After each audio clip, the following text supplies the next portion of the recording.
Pagi ini saya akan mengundang dokter gigi yang cantik cerita ini, ya.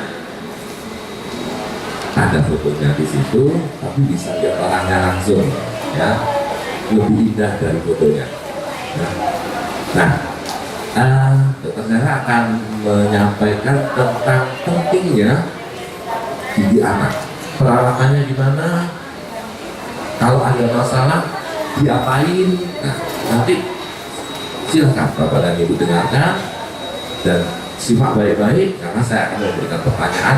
Dokter Sarah juga akan memberikan pertanyaan untuk mendapatkan door prize, ya.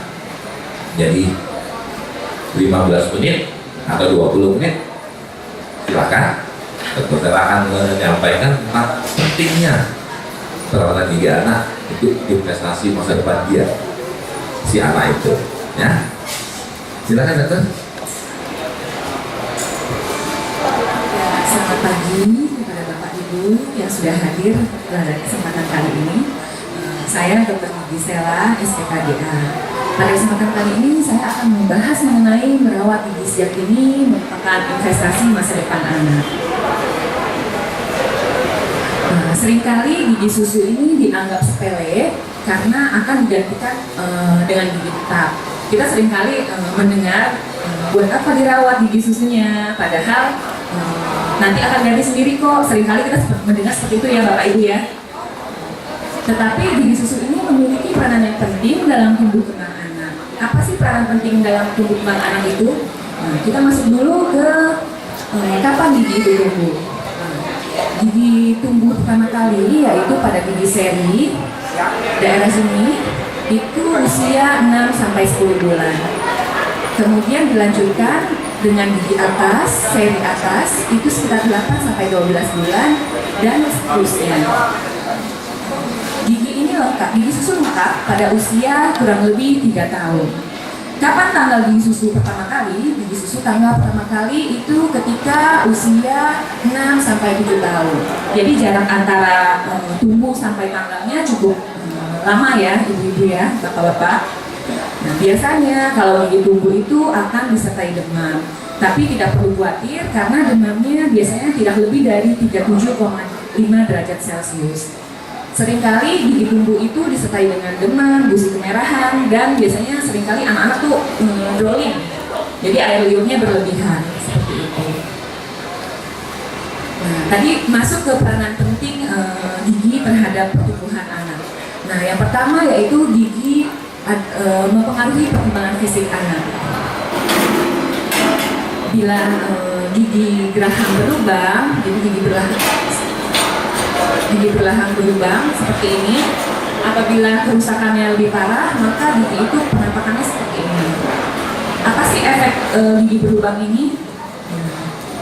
Kita perlu tahu dulu fungsi gigi sehat itu untuk apa. Nah, gigi sehat itu berfungsi untuk mengunyah makanan.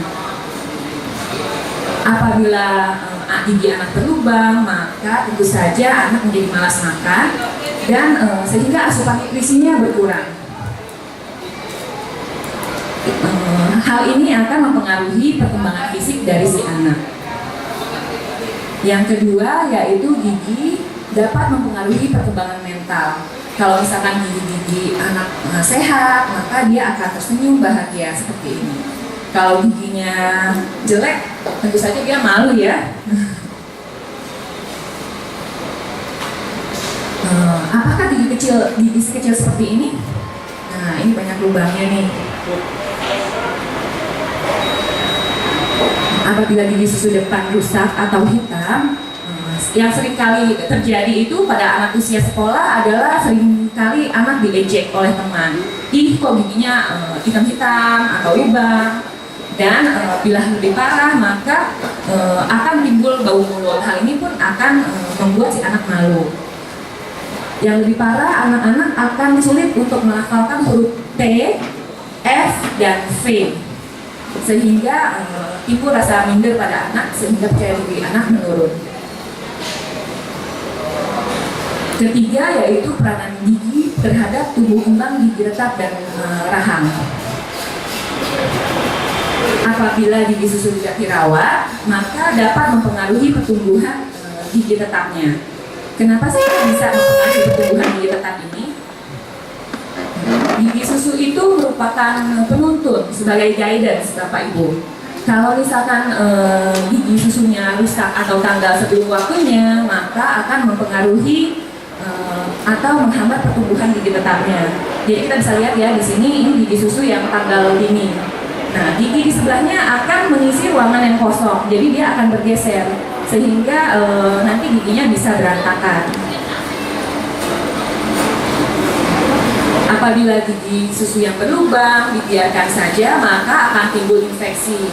Nah, kita bisa lihat di sini, ini yang infeksi gigi susu yang bernanah, jadi kita sebut dengan abses. Jadi penampakan klinisnya seperti ini, Bapak Ibu. Seringkali disertai rasa sakit. Apa sih efek kalau gigi susu infeksi tidak dirawat? Nah, ini defeknya ya. Kadang-kadang gigi permanen yang penggantinya itu berwarna kuning atau bisa saja kecoklatan dan ada email yang hilang. Jadi bentuknya seperti ini. Apabila gigi susu infeksi yang tidak dirawat, maka gigi penggantinya seperti ini. Ya, ini gigi susu yang berlubang dan tidak dirawat. Apabila gigi susu berlubang dan tidak dirawat, maka di rongga mulut kita, di rongga mulut si anak itu akan meningkatkan bakteri jahatnya. Bakteri penyebab gigi berlubangnya meningkat, kuantitasnya meningkat dan timbul asam. Suasana rongga mulutnya menjadi asam. Apabila asam bertemu dengan gigi yang sehat, maka akan timbul kerusakan pada giginya. Jadi gigi tetap yang baru tumbuh akan rentan terhadap karies atau gigi berlubang. Jadi kalau misalkan gigi susu tidak lubang, tidak dirawat, maka gigi tetapnya akan berpengaruh, yaitu rentan terhadap gigi berlubang. Ini kesimpulannya, gigi susu memegang peranan penting bagi tumbuh kembang anak di masa datang. Oleh karena itu, gigi susu harus dirawat sejak dini. Bagaimana caranya? Yang pertama yaitu bersihkan gigi dan mulut anak sejak gigi pertamanya tumbuh. Jadi awal-awal gigi anak ini kita bersihkan, bila belum tumbuh gigi kita bersihkan dengan kain kasa yang dibasahi dengan air hangat. Setelah gigi susunya tumbuh, yang gigi serinya tumbuh, maka kita bersihkan dengan sikat gigi kain atau karet seperti sikat gigi ini. Nah, dengan seiring pertumbuhan waktu, maka bersihkan dengan sikat gigi khusus anak untuk tahap lebih lanjut, yaitu sikat gigi dengan berbulu sikat yang halus seperti ini. Yang kedua yaitu hindari minum susu botol sambil tertidur. Kenapa sih kita harus menghindari minum susu botol sambil tertidur? Karena pada saat anak minum susu botol sambil tertidur, tidak semua susu itu tertelan, jadi ada yang tertinggal. Jadi ada sisa susu yang tertinggal dan mengenang, sehingga menyebabkan resiko gigi berlubangnya meningkat 3 kali lipat. Seperti ini. Karena masih ada sisa susu daerah sini yang semalaman dibiarkan, tidak dibersihkan. Oleh karena itu, mulai usia 18 bulan, maka dibiasakan anak minum dengan sippy cup atau straw atau sedotan. Yang ketiga yaitu makan makanan bergizi dan hindari makanan lengket. Nah, kalau misalkan kita orang tua kasih coklat, permen itu lebih banyak, maka berarti konsekuensinya kita harus membersihkan gigi dan mulutnya lebih banyak lagi. Seperti itu. Makanan yang bergizi itu apa sih? Makanan yang berserat tinggi dan melengkapi kecukupan gizi vitamin D, kalsium, fluor, vitamin C, daging, buah, dan sayuran. Yang keempat yaitu periksakan ke dokter gigi spesialis gigi anak saat anak berusia 1 tahun. Ini merupakan rekomendasi dari American Association of Pediatric Dentistry. Tujuannya untuk menekan resiko penyakit gigi dan mulut hingga 1/4-nya, mencegah kelainan gigi dan mulut sejak dini, pemeriksaan gigi dan mulut, dan konsultasi diet. Ini kita sebut dengan dental home. Semua ini kita sebut dengan dental home. Oke. Kapan seharusnya anak mulai dibawa ke dokter gigi? Saat usia 1 tahun atau sejak tumbuh gigi pertamanya? Tujuannya apa sih? Padahal kan baru gigi susunya aja nih yang baru tumbuh. Tujuannya adalah lebih mengedukasi ke orang tua sehingga mencegah penyakit gigi berulang tersebut. Ternyata selain mempengaruhi perkembangan fisik, perkembangan mental, dan perkembangan tulang rahangnya, ternyata kalau kita rajin ke dokter gigi itu menghemat biaya pengobatan ibu-ibu. Jadi kita tidak perlu mengobati tapi mencegahnya. Nah, ini tips tambahan untuk orang tua agar gigi anak tumbuh baik. Jadi jangan terlalu lama membiarkan anak makanan yang di blender halus. Kemudian perkenalkan bertahap makanan yang solid. Jadi jangan sampai umur usia 2 tahun tetap dikasih bubur ya, Bapak Ibu ya.